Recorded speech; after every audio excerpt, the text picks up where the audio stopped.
ഈ പത്തനംതിട്ട ജനറൽ ആശുപത്രിയിൽ ലിഫ്റ്റ് തകരാറിലായതിനെ തുടർന്ന് രോഗികളെ ചുമന്നുകൊണ്ട് പോകേണ്ട ഗതികേട്. ഒരാഴ്ചയായി ലിഫ്റ്റ് പ്രവർത്തിക്കുന്നില്ല. ആരോഗ്യമന്ത്രിയുടെ മണ്ഡലത്തിലെ ആശുപത്രിയിലാണ് ഈ ദുരിതം.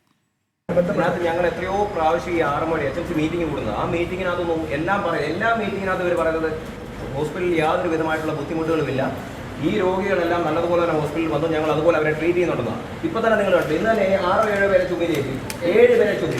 ഈ ചേച്ചിക്ക് 19 വയസ്സ് മോളുണ്ട്, ആ ചേച്ചിക്ക് ഉണ്ട്. ഈ ചേട്ടന്മാരടക്കം ഈ പടി ഇറങ്ങി 3ാമത്തെ നിലയെ ചുമിക്കൊണ്ട് വന്നത്. ഇതൊന്നും ശരിയായ നടപടിയല്ല. ഇതിനകത്തൊന്നും യാതൊരു വിധമായിട്ടുള്ള ഒരു കോംപ്രമൈസ് ഇല്ല. ഞങ്ങൾ എടുത്തുകൊണ്ട് വന്നാൽ, അല്ലെങ്കിൽ ഈ രോഗികൾ എടുത്തുകൊണ്ട് വന്നു കഴിഞ്ഞാൽ എന്തെല്ലാം ബുദ്ധിമുട്ടുകളുണ്ടാവും. AV ജയശങ്കർ വിവരങ്ങളുമായി. ജയശങ്കർ, ഒരാഴ്ചയായി ബുദ്ധിമുട്ട് അവിടെ ആശുപത്രി അധികൃതർ, അതായത് അവിടുത്തെ ജീവനക്കാർ, ഒപ്പം തന്നെ രോഗികളും അനുഭവിക്കുന്നുണ്ട് എന്നതാണ്. ഇതിൽ ആശുപത്രി അധികൃതരുടെ വിശദീകരണം എന്താണ്?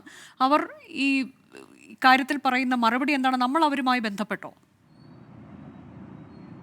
അതായത് പത്തനംതിട്ട താലൂക്ക് ആശുപത്രിയിൽ കഴിഞ്ഞ ഒരാഴ്ചയോളമായി ലിഫ്റ്റും ഇതും പ്രവർത്തിക്കുന്നില്ല. ഈ സർജറി ഉൾപ്പെടെ ചെയ്യുന്ന രോഗികളെ ജീവനക്കാർ ചുമന്നുകൊണ്ടാണ് താഴേക്ക് എത്തിക്കുന്നത്.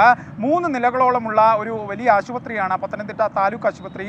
ഇവിടെയാണ് ഇത്തരത്തിലൊരു ദുരിത കാഴ്ച ഉണ്ടാകുന്നത്. ഇന്ന് ഈ വിഷയവുമായി ബന്ധപ്പെട്ട് യൂത്ത് കോൺഗ്രസ് ഉൾപ്പെടെ ആശുപത്രിയിലെത്തി വലിയ തോതിലുള്ള പ്രതിഷേധങ്ങൾ രേഖപ്പെടുത്തി. എന്തായാലും ആശുപത്രി അധികൃതർ ഈ വിഷയവുമായി ബന്ധപ്പെട്ട് ഇതുവരെ പ്രതികരിക്കാൻ തയ്യാറായിട്ടില്ല. പക്ഷേ ജീവനക്കാർ അടക്കം വലിയ തോതിലുള്ള വിയോജിപ്പ്, ഈ വിഷയത്തിൽ ബുദ്ധിമുട്ടുകൾ അവർ പറയുന്നുണ്ട്. ക്യാമറയ്ക്ക് മുമ്പിൽ അവർ വരാൻ തയ്യാറാകുന്നില്ലെങ്കിലും അവർ വലിയ ബുദ്ധിമുട്ടുണ്ടാകുന്നു.